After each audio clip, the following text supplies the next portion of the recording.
Exultate Iusti Domino, rectos lecet collaudatio. Confitemini Domino,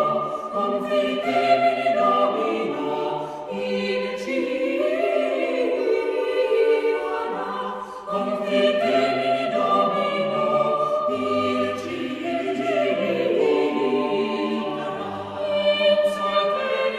Exalterium, exalterium, exalterium, exalterium,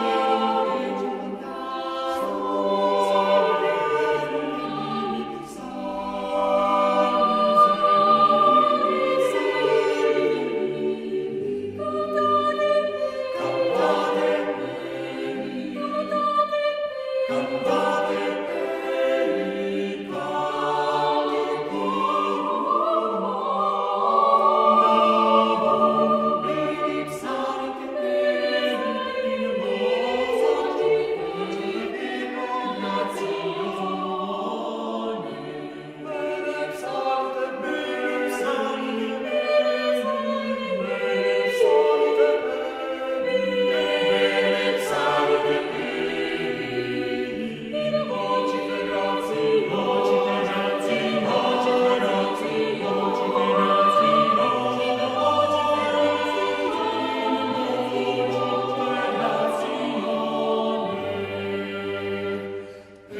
exultate Iusti Domino, rectos lecet collaudatio.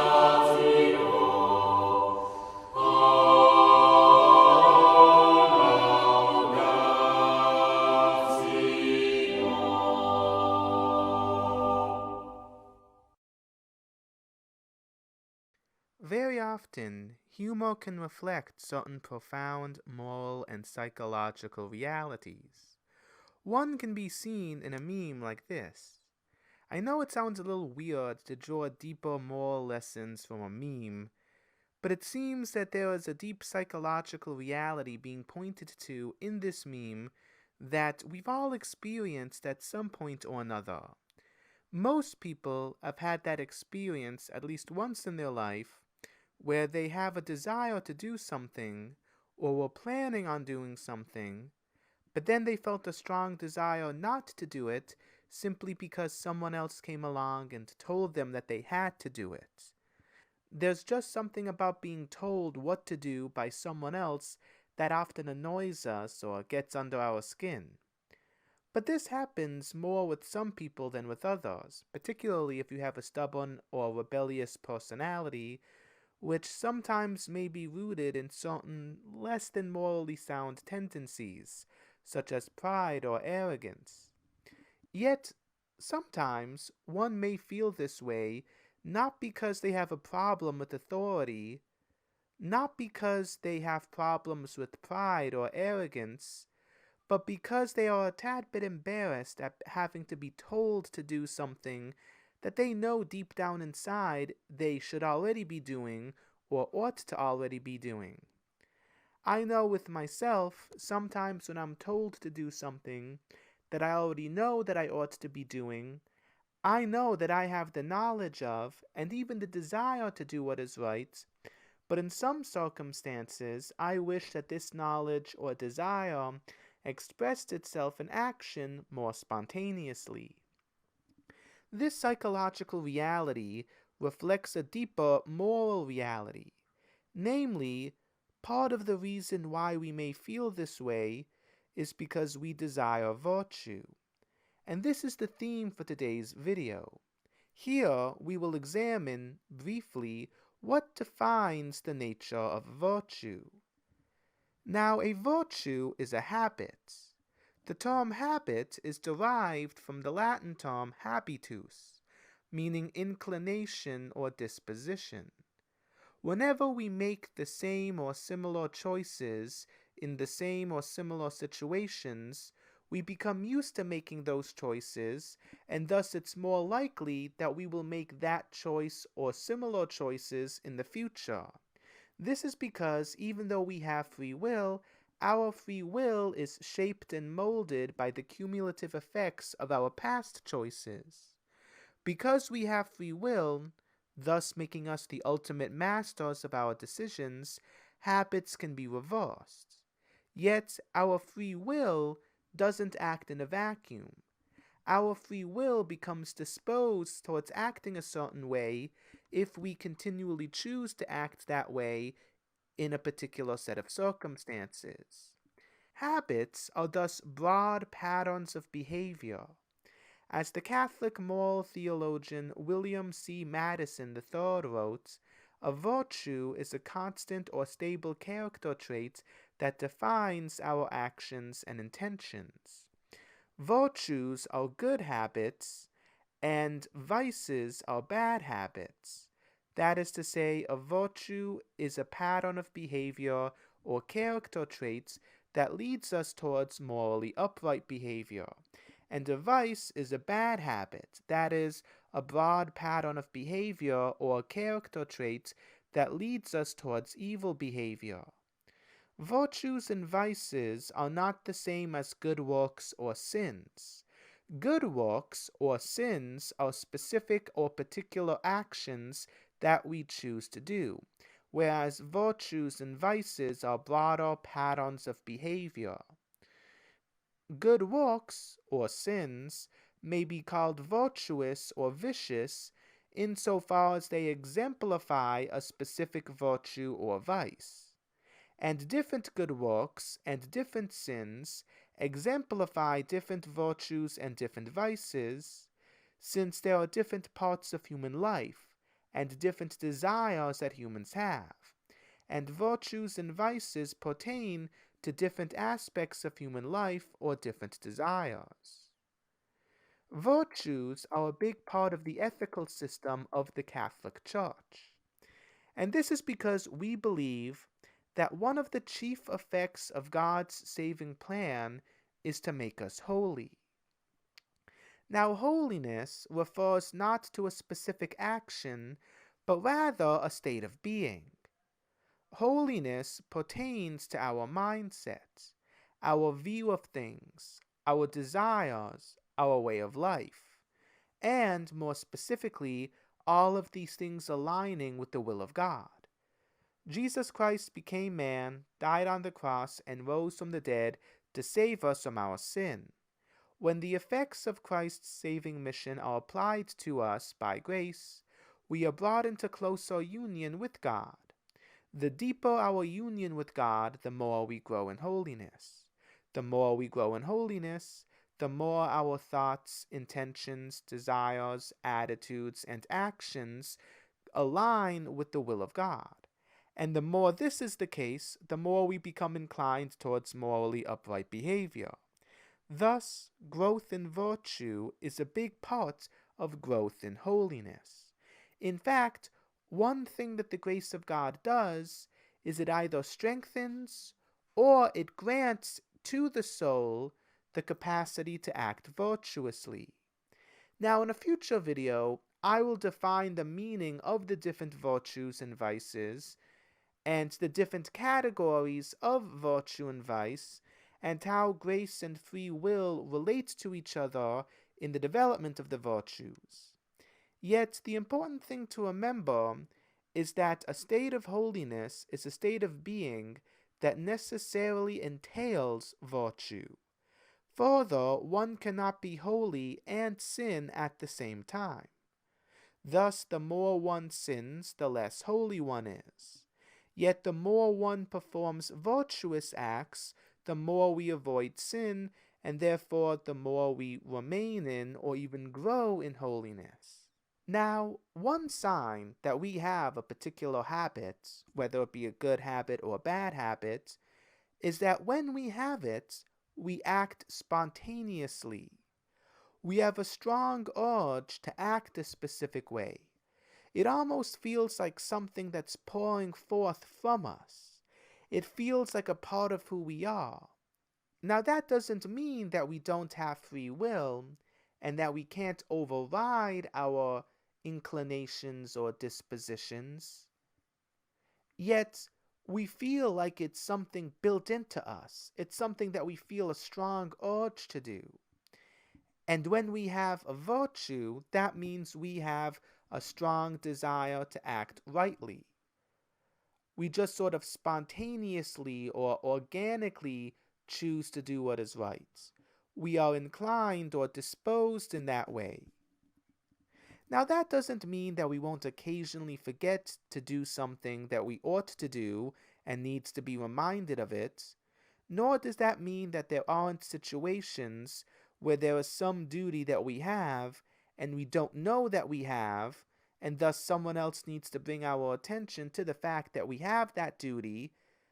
There may also be situations, especially within the context of religious, political, or more general social hierarchies, where we do not have the authority to determine whether or not something should be done or is allowed to be done unless we have some authority figure who either commands it or gives us permission to do it. Nonetheless, one sign that we have a virtue, that is to say, one sign that we are inclined to act as we ought to in a certain situation, is that when we are aware that we have a particular duty, that there is some good that needs to be done, and we are in a situation where we have the right to act on our own initiative, that is, without some prior command, we act as we ought to spontaneously. We feel a stronger urge to act a certain way than to not act that way or to act differently.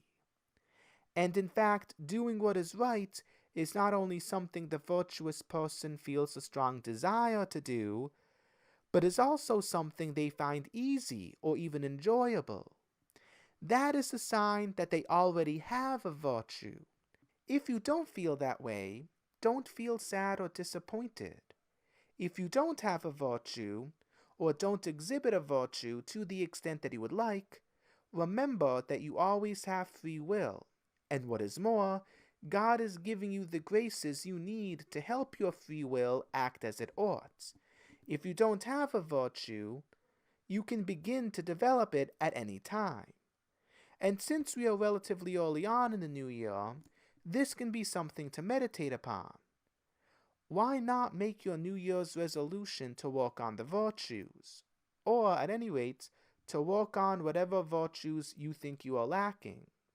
In today's society, we live in a world of self-indulgence and ease, in which there is no need to develop virtue, at least beyond some baseline level. That is to say, most people have only the inklings, the seeds, the beginnings of virtue. But there's not really a lot in our society that motivates us to grow in virtue beyond that. And what little sense of discipline there is, for example, when people go to the gym sometimes several times a day, every day, or people who work really hard to become rich, these are things that can help to instill or inspire certain virtues in us, but in and of themselves are not virtuous. For example, a person may work out because they desire to get in shape, but there are others who work out simply for the sake of looking good in front of others. And that's not a virtue. In fact, that exemplifies the vice of vanity. Working hard to become successful in your field may instill into you a good work ethic and a sense of discipline, but if, while rich, you give in to a greedy and materialistic attitude, having a good work ethic or being disciplined may never fully materialize into a full-on virtue. Hard work and discipline are only virtuous insofar as you use discipline or good work ethic to lead you down a virtuous path. Society today is extremely morally bankrupt, partly because we are self-absorbed and hyper-focused on material things. Yet humans are creatures capable of thinking beyond immediate pleasures. We are capable of thinking beyond the here and now. We are creatures capable of understanding the moral and spiritual dimensions of life, which transcend immediate physical or material realities. People today are so not inclined towards virtue, and what behaviors we do have could very easily lead to either virtue or vice, and most of the time are used in selfish, self-interested ends or material self-improvement, that practically speaking, we don't really have virtue. Yet humans can never be satisfied in such a state. We know that we could or should be doing more. This is why many people get frustrated when they have to be told to do what's right. Many of us know deep down inside that we should already have the urge. We should already have the desire, the inclination to do what is right.